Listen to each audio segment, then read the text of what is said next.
Iran की खराब अर्थव्यवस्था के कारण शुरू हुए विरोध प्रदर्शन ग्रामीण इलाकों में फैल गए। प्रदर्शनों के दौरान हुई हिंसा में कम से कम 7 लोगों की मौत हो गई है। 5 लोगों की मौत गुरुवार को जबकि एक शख्स की मौत बुधवार को हुई थी। झड़पों में ईरान की पैरामिलिट्री फोर्सेस के एक जवान की भी मौत हुई जबकि 13 से ज्यादा घायल हैं। ईरान में जनता ने विद्रोह कर दिया। जिस देश को supreme leader Ayatollah Ali Khamenei अपनी फौज के दम पर सख्ती से कंट्रोल करते हैं, वहां की जनता अपने डर को दरकिनार करते हुए सड़कों पर उतर आई। वो तानाशाही मुर्दाबाद के नारे लगा रही है। जवाब में इस्लामी सरकार ने भी अपनी फौज भेज दी। अब सवाल उठता है कि आखिर ईरान में विरोध प्रदर्शन उग्र क्यों हो रहा है। दरअसल 1 जनवरी को कई ईरानी शहरों में प्रदर्शनकारियों और सुरक्षा बलों के बीच झड़प हुई। विरोध प्रदर्शन बीते रविवार को देश की राजधानी तेहरान में शुरू हुआ, जहां दुकानदार ऊंची कीमतों और आर्थिक अस्थिरता को लेकर हड़ताल पर चले गए और तब से ये देश के अन्य हिस्सों में फैल गया। यहाँ की करेंसी रियाल की वैल्यू बहुत गिर गई है, जिससे लोग डरे हुए हैं। $1 की कीमत अब लगभग 14 लाख रियाल है। कई प्रदर्शनकारियों ने देश के सुप्रीम लीडर के शासन को खत्म करने का आह्वान किया। कुछ लोगों ने राजशाही को वापस लाने की भी मांग की।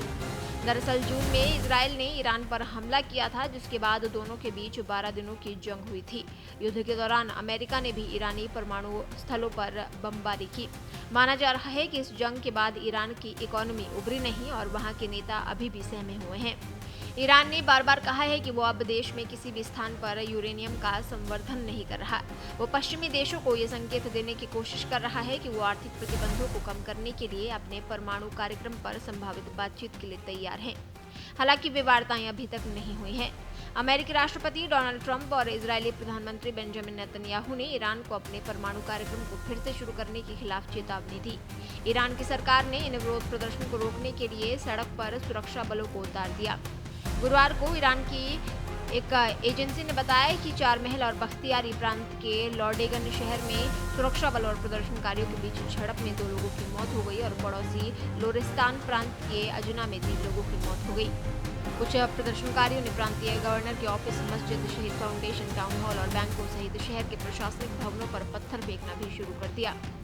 आपको बता दें कि एक स्वयंसेवी अर्धसैनिक बल बासिज है जो ईरान के रिवॉल्यूशनरी गार्ड से जुड़ा है।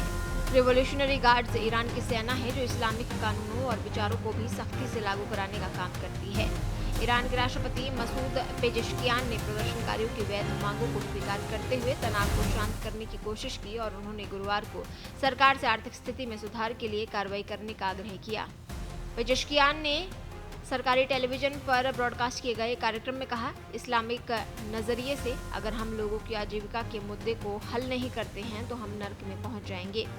हालांकि दूसरी तरफ ईरानी सरकार के अधिकारियों ने कड़ा रुख अपनाने का भी वादा किया और अराजकता पैदा करने की स्थिति का फायदा उठाने के खिलाफ चेतावनी दी है। ईरान की मीडिया में इस विरोध प्रदर्शन की कवरेज भी अलग अलग रही है। कुछ मीडिया हाउस ने जनता की आर्थिक कठिनाइयों पर ध्यान केंद्रित किया तो दूसरे इनको दंगाइयों का तमाशा बता रहे हैं। अभी ईरान में जो विरोध प्रदर्शन हो रहे हैं वे 2022 में वहां देखी गई अशांति के मुकाबले छोटे हैं।